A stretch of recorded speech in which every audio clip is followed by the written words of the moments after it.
Assalamualaikum students, how are you? I hope you all will be fine. आप लोग जो chapter पढ़ रहे थे साइंस में उसका नेम था माइक्रो ऑर्गेनिज़म और इस चैप्टर में मैंने आपको सबसे पहले माइक्रो ऑर्गेनिज़म की डेफिनेशन को एक्सप्लेन किया था कि माइक्रो ऑर्गेनिज़म क्या होते हैं। एक ऐसे ऑर्गेनिज़म्स होते हैं, ऐसे स्मॉल ऑर्गेनिज़म होते हैं, they cannot be seen by naked eye, they can be seen only through a microscope। यानी कि हम सिर्फ इनको माइक्रोस्कोप से देख सकते हैं, नेकेड आई से नहीं देख सकते। ये क्या कहलाते हैं? माइक्रो ऑर्गेनिज़म्स कहलाते हैं। ऑर्गेनिज़म की डेफिनेशन आपको बताई गई थी, a very small organisms that can be seen only through a microscope is called micro organism. ठीक है, इसके बारे में आपको एक्सप्लेन किया गया था इस टर्म के बारे में। इसके बाद मैंने आपको एक और टर्म एक्सप्लेन की थी माइक्रोबायोलॉजी की, कि माइक्रोबायोलॉजी किसको कहा जाता है? द स्टडी ऑफ माइक्रोब्स और micro organisms is known as microbiology. यानी कि ऐसी स्टडी जिसमें हम माइक्रो ऑर्गेनिज़म्स के बारे में पढ़ते हैं, इसको क्या कहते हैं? माइक्रोबायोलॉजी कहा जाता है। इसके बारे में आपको एक्सप्लेन किया गया था। इसके बाद एक और टर्म आपको एक्सप्लेन की गई थी माइक्रोबायोलॉजिस्ट। ठीक है, इसमें बताया गया था कि the scientist who studies micro organisms is known as microbiologist. यानी कि वो साइंटिस्ट जो कि माइक्रो ऑर्गेनिज़म्स पर रिसर्च करते हैं उनको माइक्रोबायोलॉजिस्ट कहा जाता है। इन तीन टर्म्स के बारे में आपको प्रीवियस लेक्चर में एक्सप्लेन कर दिया गया था। आज जो न्यू टॉपिक मैं करवा रही हूँ ये है कैरेक्टरिस्टिक्स ऑफ माइक्रो ऑर्गेनिज़म्स, और इसमें आपको माइक्रो ऑर्गेनिज़म की मुख्तलिफ़ कैरेक्टर्स के बारे में एक्सप्लेन किया जाएगा। सबसे पहले इनका जो पॉइंट हम देखते हैं वो क्या है? इनका हैबिटेट। यानी कि हैबिटेट से मतलब क्या होगा कि ये कहाँ रहते हैं। ठीक है, और ये माइक्रो ऑर्गेनिज़म जो है ये एवरीवेयर यानी कि हर जगह मौजूद होते हैं, चाहे एयर हो, सॉइल है, रॉक्स हैं, वाटर है, हॉट वाटर है, ये हर जगह मौजूद होते हैं। लेकिन ये हमें नज़र नहीं आते। ये हमारे इर्द गिर्द भी मौजूद होते हैं, हमारे सराउंडिंग में भी मौजूद होते हैं, लेकिन क्योंकि ये इतने छोटे होते हैं कि हम इन्हें सिर्फ माइक्रोस्कोप से देख सकते हैं तो इसलिए हमें नज़र नहीं आते। और ये हर जगह मौजूद होंगे, एयर में, वाटर में, चाहे हॉट वाटर हो, चाहे ग्लेशियर्स हो, ये हर जगह जो हैं वो ये माइक्रो ऑर्गेनिज़म्स मौजूद होते हैं। बाद नेक्स्ट कैरेक्टर देखते हैं माइक्रो ऑर्गेनिज़म का, रेस्पायरेशन। क्योंकि माइक्रो ऑर्गेनिज़म भी लिविंग थिंग हैं और ये होते तो बहुत स्मॉल हैं, लेकिन इनमें रेस्पायरेशन का प्रोसेस भी होता है। और इनमें जो रेस्पायरेशन का प्रोसेस होता है, जिस तरह हमें नीड होती है ऑक्सीजन की रेस्पायरेशन के प्रोसेस के लिए, इसी तरह जो है माइक्रो ऑर्गेनिज़म भी जो है ऑक्सीजन इनहेल करते हैं। लेकिन कुछ माइक्रो ऑर्गेनिज़म ऐसे भी होते हैं जो कि विदाउट ऑक्सीजन भी इनमें रेस्पायरेशन का प्रोसेस हो रहा होता है।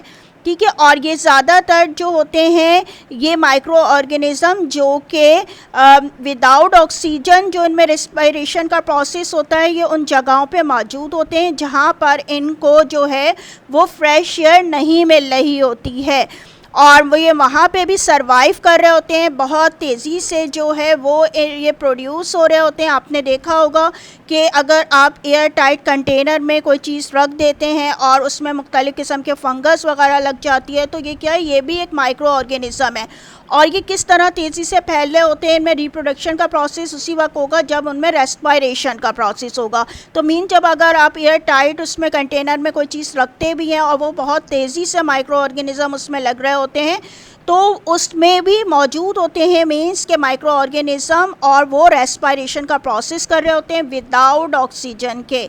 Means these microorganisms are found in plants and animals as well as in human body। But third characteristics देखें तो ग्रोथ करते हैं और ये ईट करते हैं, खाते हैं, फूड लेते हैं, क्योंकि ये लिविंग थिंग है। ठीक है, इनमें ग्रोथ होती है और बहुत तेज़ी से होती है। सेकंडों में जो है वो एक से जो है 100,000 बन जाते हैं ये, और ये किसी भी जगह मौजूद होते हैं, यानी कि रिसर्च से आपको बताया एयर में, वाटर में, किसी भी लिविंग थिंग में, ह्यूमन बॉडी में मौजूद हों तो ये क्या होते हैं, बहुत तेज़ी से इनमें ग्रोथ होती है और ये जिस जगह रहते हैं वहाँ पे उन चीज़ों को अपने फूड के तौर पर इस्तेमाल करते हैं और बहुत तेज़ी से इनमें रिप्रोडक्शन का प्रोसेस होता है। मेंस ये अपनी तादाद को बढ़ाते रहते हैं। कैरेक्टरिस्टिक्स देखें माइक्रो ऑर्गेनिज्म का, तो साइज़, और इनका साइज़ जैसे कि आपको बताया गया है कि बहुत ज़्यादा छोटे होते हैं, माइक्रोस्कोपिक होते हैं और इनमें जो है इनके साइज़ बहुत ज़्यादा छोटे, यानी कि ये नैनोमीटर तक जो है इनका साइज़ होता है, जो कि बहुत ही ज़्यादा छोटे साइज़ के जो है ये मौजूद होते हैं। इस कैरेक्टरिस्टिक देखें माइक्रो ऑर्गेनिज्म का, तो क्या होता है, एडाप्टिव फीचर्स, यानी कि आपको जिस तरह बताया गया है माइक्रो ऑर्गेनिज्म हर जगह मौजूद होते हैं, चाहे वो ग्लेशियर्स हो, हॉट वाटर हो, वॉल्केनिक रॉक्स हो, यानी कि हर जगह मौजूद होते हैं। तो ये जब किसी जगह मौजूद होते हैं और एनवायरनमेंट जो है इनके मुताबिक नहीं होता है तो ये क्या करते हैं, अपनी बॉडी पे जो है कुछ चेंजेस कर लेते हैं, ठीक है, ताकि वो वहाँ पे सरवाइव कर सकें। फॉर एग्जांपल जैसे आपको नेक्स्ट कैरेक्टर भी बताया गया है, सिस्ट फॉर्मेशन माइक्रो ऑर्गेनिज्म का, तो ये क्या करते हैं, अपनी बॉडी के ऊपर एक जो है वो सिस्ट बना लेते हैं, एक तरह का जो है कह लें शेल टाइप स्ट्रक्चर इनकी बॉडी के ऊपर बन जाता है कि जो अगर अनफेवरेबल कंडीशन है वो वहाँ पे सरवाइव नहीं कर सकते तो क्या होता है, सिस्ट फॉर्मेशन होती है, उनकी बॉडी के ऊपर एक कवरिंग आ जाती है और फिर जैसे ही जो है एनवायरनमेंट जो होता है वो इनके मुताबिक हो जाता है, सूटेबल होता है, तो ये सिस्ट फॉर्मेशन जो है वो ख़त्म हो जाती है और फिर ये वहाँ पे सरवाइव करने लगते हैं। इस माइक्रो ऑर्गेनिज्म जो अनफेवरेबल कंडीशन में अपने ऊपर सिस्ट बना लेते हैं, यानी कि एक हार्ड कोटिंग लेयर बना लेते हैं और जैसे ही फेवरेबल कंडीशन वापस आती है तो ये सिस्ट फॉर्मेशन जो है वो ख़त्म हो जाती है और फिर वो वहाँ पर अपनी एक्टिव लाइफ गुजार रहे होते हैं। आपको आज जो समझाया गया ये क्या है, कैरेक्टरिस्टिक्स ऑफ माइक्रो ऑर्गेनिज्म हैं। और अब मैं जो हूँ आपको होमवर्क दे रही हूँ क्योंकि आप लोगों को मालूम हो गया है कि आप लोगों की कॉपीज़ वगैरह आ गई हैं और जो है वो जिन्होंने अभी तक परचेज़ नहीं किए वो जल्द से जल्द जो है परचेज़ कर लें। इसमें सबसे पहले आपने क्या करना है, मिड टर्म का टाइटल पेज बना लेना है और मिड टर्म का टाइटल पेज अब कंप्यूटर कलर पेपर पे बनाइएगा अच्छा सा। उसके बाद नेक्स्ट पेज पे आप मिड टर्म का सिलेबस लिखेंगे जो आपको दे दिया गया है, ठीक है। बायोलॉजी के 2 चैप्टर्स हैं, माइक्रो ऑर्गेनिज्म और सेल। इसी तरह नेक्स्ट हेडिंग देंगे केमिस्ट्री की और इसमें 2 चैप्टर्स हैं, मेटल्स एंड नॉन मेटल और नंबर 2 सिंथेटिक मटेरियल्स। इसके बाद फिज़िक्स की हेडिंग देंगे और इसमें एक चैप्टर है लाइट और लाइन लीव करके तमाम चैप्टर्स लिखिएगा क्योंकि एक ही पेज पे सिलेबस आ जाएगा, तो नीट एंड क्लीन आप वर्क कीजिएगा।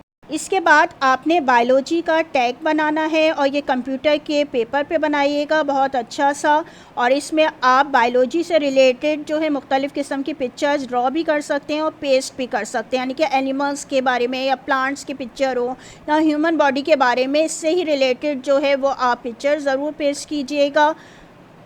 इसके बाद आपने माइक्रो ऑर्गेनिज्म जो आपका फर्स्ट चैप्टर है इसका टाइटल पेज अच्छा सा बनाना है, डायग्राम ड्रॉ भी कर सकते हैं, इसमें कलर भी कर सकते हैं और इसके अलावा पिक्चर्स भी पेस्ट कर सकते हैं, स्टिकर वगैरह अगर आपको माइक्रो ऑर्गेनिजम्स के मिल जाएं वो भी पेस्ट कर सकते हैं।